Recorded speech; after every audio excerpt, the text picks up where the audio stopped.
नमस्कार। Vision IAS के news today के इस अंक में आप सभी का स्वागत है। इस अंक में हम आपके लिए लेकर आए हैं यूपीएससी परीक्षा की दृष्टि से महत्वपूर्ण कुछ अहम खबरें। इस अंक के साथ मैं हूं दिव्या तोमर। आइए सबसे पहले बात करते हैं इस अंक की हेडलाइंस के बारे में। भारत ने नियंत्रित मानव संक्रमण अध्ययन शुरू करने की दिशा में अपना पहला कदम बढ़ाया है। मछुआरों के संगठनों ने वाणिज्य और उद्योग मंत्रालय से मत्स्य सब्सिडी पर WTO समझौते का अनुसमर्थन नहीं करने को कहा। रक्षा मंत्रालय छावनियों को राज्यों के नगरपालिका कानूनों के तहत लाना चाहता है। संयुक्त राष्ट्र खाद्य और कृषि संगठन ने जलवायु परिवर्तन पर FAO रणनीति के कार्यान्वयन के लिए कार्य योजना शुरू की। लोकसभा में 2 नए स्वास्थ्य विधेयक पेश किए गए और भारतीय वैज्ञानिकों द्वारा खोजे गए नए क्वांटम प्रभाव गुरुत्वाकर्षण के साथ क्वांटम सिद्धांत के एकीकरण को समझने में मदद कर सकते हैं। और आइए अब खबरों पर विस्तार से चर्चा करते हैं।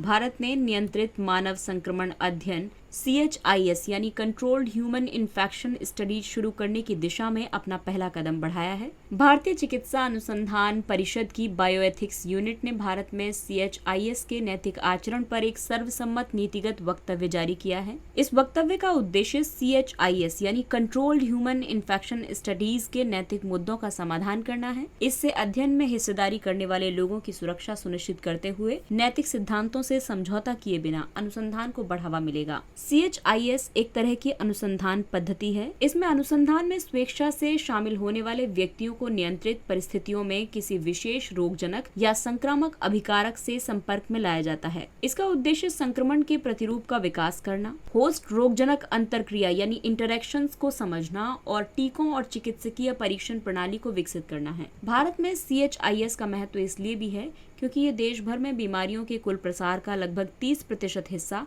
संक्रामक रोगों की वजह से है। इनसे निपटने में CHIS कई तरीके से मदद कर सकता है, जैसे कि इससे संक्रामक रोगों की वैज्ञानिक समझ को बढ़ावा मिलता है, उपचार रणनीतियों, निदानात्मक विधियों आदि के विकास में तेजी लाता है। इसके अलावा सटीक पर्यवेक्षण और टीके का शीघ्र विकास करने में मदद मिलती है। साथ ही प्रभावी लोक स्वास्थ्य रणनीतियों के विकास में भी सहायता मिलती है। हालांकि कंट्रोल्ड ह्यूमन इन्फेक्शन स्टडीज से जुड़ी कई नैतिक चिंताएं भी हैं, जैसे कि इसमें लोगों को जानबूझकर रोगजनकों के संपर्क में लाने से हानि नहीं पहुंचाओ यानी डू नो हार्म संबंधी चिकित्सा संहिता का उल्लंघन होता है। इसका लंबे समय तक स्वास्थ्य पर प्रतिकूल प्रभाव रह सकता है। इसके अलावा किसी तीसरे पक्ष तक संक्रमण पहुंच सकता है या फिर पर्यावरण को हानि हो सकती है। साथ ही प्रलोभन देकर या फिर बलपूर्वक गरीब लोगों पर अध्ययन किया जाता है। अध्ययन के लिए तैयार लोगों को बहुत कम भुगतान किया जाता है।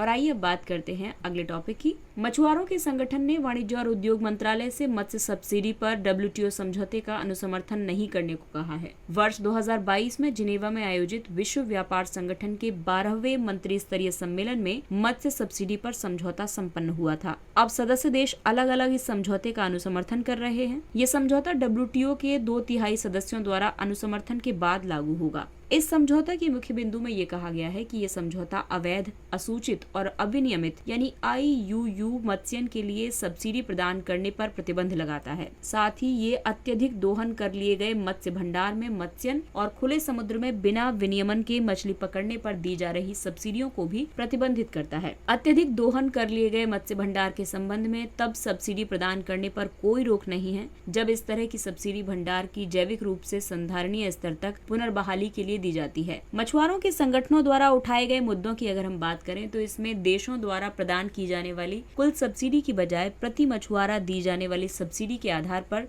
देशों के बीच तुलना की जानी चाहिए। भारत में प्रति मछुआरा प्रति वर्ष केवल $15 की सब्सिडी दी जाती है, जबकि डेनमार्क में ये $42,000 और स्वीडन जैसे विकसित देशों में ये $65,000 है। विशेष और विभेदक उपचार प्रावधानों के तहत विकासशील देशों और अल्प विकसित देशों को अत्यधिक दोहन कर लिए गए मत्स्य भंडार पर सब्सिडी को समाप्त करने के लिए 2 साल तक का समय दिया गया है, जबकि भारत ने कम से कम 25 साल की छूट का अनुरोध किया है। जिन देशों ने अतीत में भारी सब्सिडी प्रदान की थी उन्हें सब्सिडी पर रोक लगाने के लिए और अधिक जवाबदेही स्वीकार करनी चाहिए। और अगला टॉपिक है रक्षा मंत्रालय से संबंधित। रक्षा मंत्रालय छावनियों को राज्यों के नगरपालिका कानूनों के तहत लाना चाहता है। सरकार ने कुछ छावनियों के असैन्य क्षेत्र को अलग करने और उन्हें निकटतम स्थानीय नगरपालिकाओं के अधीन लाने का निर्णय लिया है। इसके तहत छावनी के असैन्य क्षेत्रों को सैन्य स्टेशनों से अलग किया जाएगा। छावनियों को छावनी अधिनियम 1924 के तहत अधिसूचित किया जाता था। इसका स्थान छावनी अधिनियम 2006 ने ले लिया है। छावनियों का शहरी स्वशासन संघ सूची अनुसूची 7 के तहत आता है। वर्तमान में देश में कुल 61 छावनियां हैं। छावनियां यानी कैंटोनमेंट एरिया। अधिसूचित कैंटोनमेंट के नगर प्रशासन का समग्र कार्य छावनी बोर्ड्स के पास होता है, जो कि लोकतांत्रिक निकाय हैं। इन बोर्ड्स में निर्वाचित तथा नामित या फिर पदेन सदस्यों का प्रतिनिधित्व एक समान होता है। निर्वाचित सदस्यों का कार्यकाल 5 वर्ष का होता है, जबकि मनोनीत सदस्य तब तक पद पर बने रहते हैं जब तक स्टेशन पर उनका कार्यकाल रहता है। छावनी बोर्ड के कार्यकारी अधिकारी की नियुक्ति राष्ट्रपति द्वारा की जाती है। इसमें सुधारों की जरूरत इसलिए भी है क्योंकि इस कदम का उद्देश्य छावनी क्षेत्रों और आसपास के नगरपालिका क्षेत्रों को शासित करने वाले नगरपालिका कानूनों में एक रूपता लाना है। छावनी क्षेत्रों के असैन्य नागरिकों को राज्य सरकार की उन कल्याणकारी योजनाओं का लाभ नहीं मिल पाता है जो नगर निगमों और नगर पालिकाओं के माध्यम से चलाई जाती हैं। इसके अलावा रक्षा मंत्रालय को असैन्य क्षेत्रों की बजाय सैन्य स्टेशनों के विकास पर अधिक ध्यान देने की जरूरत है। संयुक्त राष्ट्र खाद्य और कृषि संगठन ने जलवायु परिवर्तन पर FAO रणनीति के कार्यान्वयन के लिए कार्य योजना शुरू की है। FAO ने इस रणनीति को 2022 में मंजूरी दी थी। इस रणनीति में ऐसी कृषि खाद्य प्रणालियों के विकास पर बल दिया गया है जो सतत, समावेशी, आघात सहनीय और जलवायु परिवर्तन के अनुकूल हों। वैश्विक कृषि खाद्य प्रणालियों में खाद्य और गैर खाद्य कृषि उत्पादों के उत्पादन के साथ साथ उनका भंडारण, परिवहन, प्रसंस्करण, वितरण, विपणन, निपटान और उपभोग शामिल है। कृषि खाद्य प्रणालियां वर्तमान में कुल ग्रीन हाउस गैस उत्सर्जन के लगभग 1/3 के लिए जिम्मेदार हैं। ये कार्य योजना 3 स्तंभों पर आधारित है और ये 3 स्तंभ हैं: वैश्विक और क्षेत्रीय स्तर। इसके तहत वैश्विक तथा क्षेत्रीय जलवायु नीति और गवर्नेंस को मजबूत करना शामिल है। इसके कार्यक्षेत्र में सतत और आघात सहनीय कृषि खाद्य प्रणाली को बढ़ावा देना शामिल है। इसके अलावा बहु आपदा प्रारंभिक चेतावनी प्रणाली, जलवायु रोधी अवसंरचना जैसे नवीन समाधानों को बढ़ावा देना शामिल है। वहीं राष्ट्रीय स्तर पर अगर हम बात करें तो जलवायु कार्रवाई के लिए देशों की क्षमताओं का विकास करना और इसका कार्यक्षेत्र है जलवायु वित्त पोषण तक पहुँच को बढ़ाना, जलवायु कार्रवाई में समानता, समावेशिता और विविधता के एकीकरण को बढ़ावा देना। वहीं स्थानीय स्तर पर अगर हम देखें तो जमीनी स्तर पर जलवायु कार्रवाई को बढ़ावा देना शामिल है। इसमें जलवायु कार्रवाई के लिए किसानों और स्थानीय लोगों को सशक्त बनाना, बीमा और सामाजिक सुरक्षा जैसे उपायों द्वारा स्थानीय समुदायों का आपदाओं के दौरान आर्थिक और सामाजिक सशक्तिकरण करना शामिल है। लोकसभा में 2 नए स्वास्थ्य विधेयक पेश किए गए। हाल ही में राष्ट्रीय नर्सिंग और मिडवाइफरी आयोग NNMC विधेयक 2023 और राष्ट्रीय दंत चिकित्सा आयोग विधेयक 2023 को लोकसभा में प्रस्तुत किया गया। इनका उद्देश्य पैरामेडिकल यानी नर्स और मिडवाइफ सहित तथा दंत चिकित्सा क्षेत्र में गुणवत्तापूर्ण शिक्षा में सुधार करना है। ये विधेयक राष्ट्रीय चिकित्सा आयोग अधिनियम की तर्ज पर लाए गए हैं। इस अधिनियम का उद्देश्य गुणवत्तापूर्ण और सस्ती चिकित्सा शिक्षा तक पहुँच में सुधार करना है। राष्ट्रीय दंत चिकित्सा आयोग विधेयक 2023 दंत चिकित्सक अधिनियम 1948 को निरस्त करेगा। इसमें एक राष्ट्रीय दंत चिकित्सा आयोग स्थापित करने का प्रस्ताव किया गया है। ये आयोग देश में दंत चिकित्सा शिक्षा और पेशे को विनियमित करेगा। इसमें नेशनल एग्जिट टेस्ट की तर्ज पर दंत चिकित्सकों के लिए भी एक एग्जिट टेस्ट का प्रावधान किया गया है। NNMC विधेयक भारतीय नर्सिंग परिषद अधिनियम 1947 को निरस्त करेगा। ये एक राष्ट्रीय नर्सिंग और मिडवाइफरी आयोग की स्थापना का प्रावधान करता है। ये आयोग नर्सिंग और मिडवाइफरी शिक्षा और प्रशिक्षण के प्रशासन के लिए नीतियां निर्मित करेगा और साथ ही मानकों को विनियमित भी करेगा। ये नर्सिंग और मिडवाइफरी संस्थानों में प्रवेश के लिए एक समान तंत्र प्रदान करेगा। इसमें विधेयकों की जरूरत इसलिए भी है क्योंकि स्वास्थ्य मंत्रालय के आंकड़ों से पता चलता है कि भारत के 40% जिलों में नर्सिंग कॉलेज नहीं है। वर्तमान में भारत में अगर हम नर्स और जनसंख्या अनुपात की बात करें तो 1000 लोगों पर 2.06 नर्सेज हैं, जबकि वैश्विक मानदंड 1000 पर 3 नर्सेज का है। इसके अलावा विधेयक की जरूरत इसलिए भी पड़ी क्योंकि भारतीय दंत चिकित्सा परिषद का पुनर्गठन और पुनरुद्धार करना जरूरी है।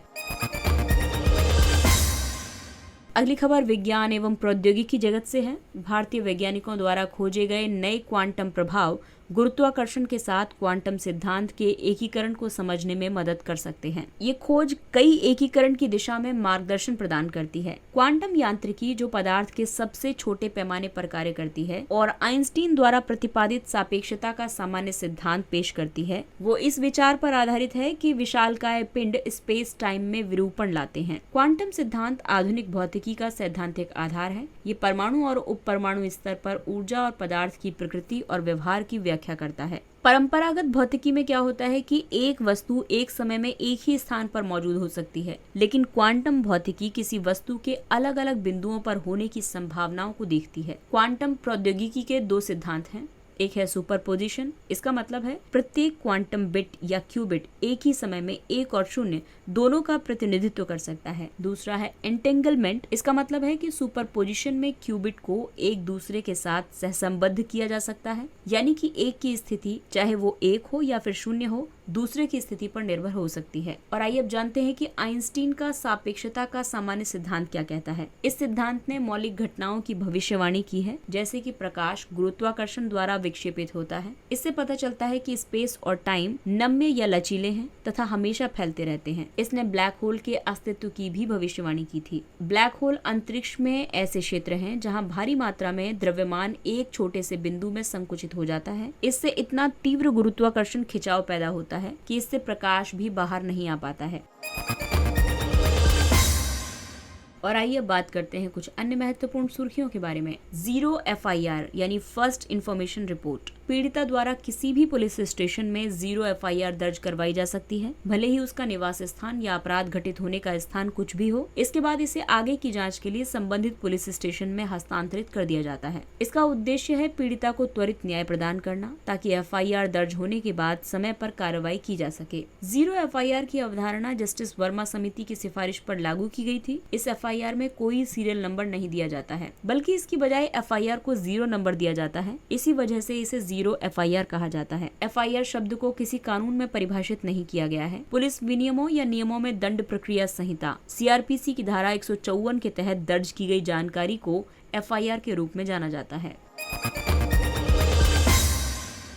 फ्रेंड्स ऑफ ब्रिक्स बैठक। भारत के राष्ट्रीय सुरक्षा सलाहकार ने दक्षिण अफ्रीका के जोहान्सबर्ग में आयोजित फ्रेंड्स ऑफ ब्रिक्स बैठक में भाग लिया। ब्रिक्स देशों में ब्राजील, रूस, भारत, चीन और दक्षिण अफ्रीका शामिल हैं। ब्रिक्स के अलावा ब्रिक्स देशों के मित्र देशों ने भी इस बैठक में भाग लिया। ये देश हैं बेलारूस, बुरुंडी, ईरान, संयुक्त अरब अमीरात, सऊदी अरब, मिस्र, कजाकिस्तान और क्यूबा। फ्रेंड्स ऑफ ब्रिक्स पहल का उद्देश्य करीबी सहयोगियों के साथ ब्रिक्स की अंतरक्रिया को बढ़ावा देना और इसके प्रभाव में वृद्धि करना है। भारत ने इस बैठक में आर्टिफिशियल इंटेलिजेंस, बिग डेटा और इंटरनेट ऑफ थिंग्स जैसी विघटनकारी प्रौद्योगिकियों के आगमन के साथ बढ़ते साइबर जोखिमों पर बल दिया।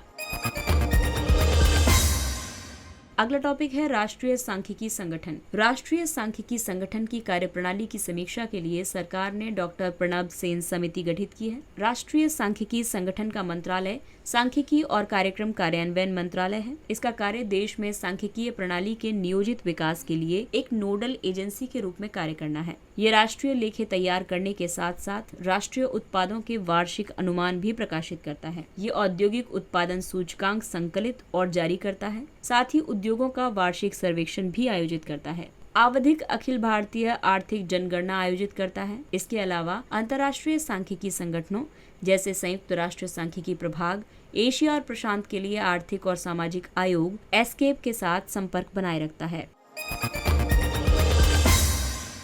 आयकर दिवस। 24 जुलाई 1860 को सर जेम्स विल्सन ने पहली बार भारत में आयकर लागू किया था। ये दिवस करों के महत्व के बारे में जागरूकता फैलाने के लिए मनाया जाता है। साथ ही ये अधिक से अधिक लोगों को राष्ट्र के विकास के लिए करों का भुगतान करने के लिए प्रोत्साहित भी करता है। इस दिवस के अवसर पर वित्त मंत्रालय ने आयकर विभाग को कर आधार बढ़ाने के लिए पारदर्शिता, निष्पक्षता और करदाता अनुकूलता को प्राथमिकता देने का निर्देश दिया है। वित्त वर्ष 2013-14 से वित्त वर्ष 2022-23 तक निवल प्रत्यक्ष कर संग्रह में 160.17% की वृद्धि हुई है।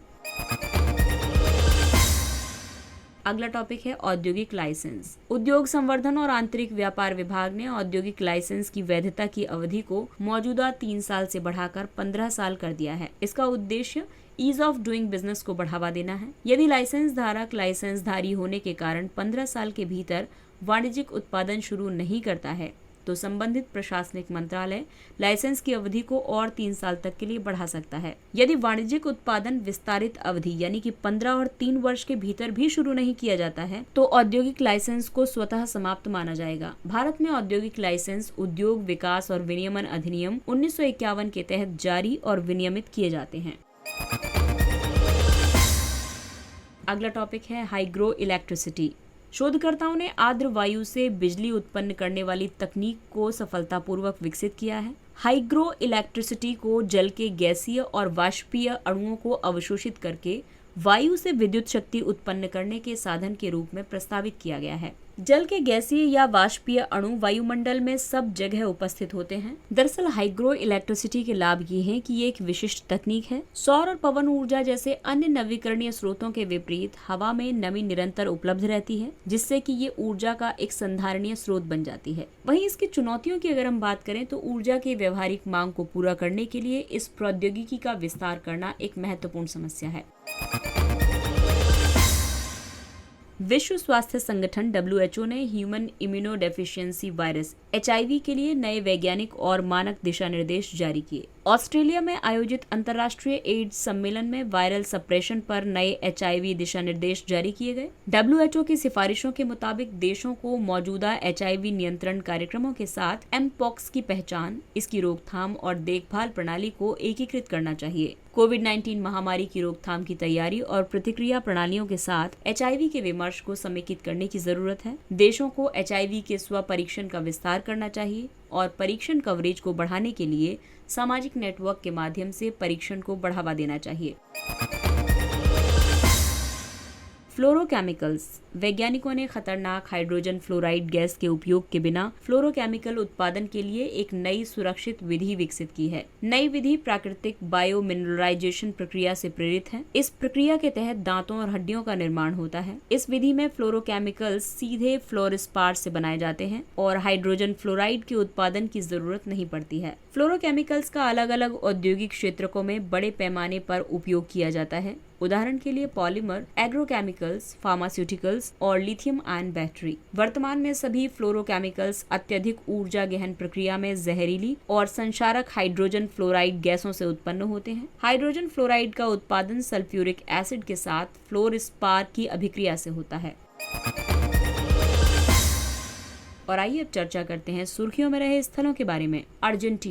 अर्जेंटीना की राजधानी ब्यूनस आयर्स है। भारत और अर्जेंटीना विशेष रूप से जैव प्रौद्योगिकी और कृषि क्षेत्र में युवा शोधकर्ताओं तथा स्टार्टअप्स के द्विपक्षीय आदान प्रदान पर सहमत हुए हैं। भारत अर्जेंटीना का चौथा सबसे बड़ा व्यापारिक भागीदार है। ये ब्राजील के बाद दक्षिण अमेरिका का दूसरा सबसे बड़ा देश है। इसकी सीमाएं दक्षिण और पश्चिम में चिली से, उत्तर में बोलीविया और पैराग्वे से और पूर्व में ब्राजील, उरुग्वे और अटलांटिक महासागर से लगती हैं। अर्जेंटीना की सबसे ऊंची चोटी है माउंट एकांकागुआ या सेरो एकांकागुआ। ये पश्चिमी गोलार्ध की सबसे ऊंची चोटी है। यहाँ की घास भूमि को पंपास कहा जाता है और यहाँ की प्रमुख नदियां हैं पराना, उरुग्वे, कोलोराडो और पिलकोमायो। इसके साथ ही ये अंक समाप्त होता है। अगले अंक में फिर मुलाकात होगी कुछ अन्य महत्वपूर्ण खबरों के साथ। तब तक अपने लक्ष्य के लिए तत्पर रहिए और अगर आपको हमारा कंटेंट अच्छा लगता है तो इसे लाइक, सब्सक्राइब और शेयर जरूर करें। और अब हमें यानी विजन IAS की पूरी टीम को दीजिए इजाजत। नमस्कार।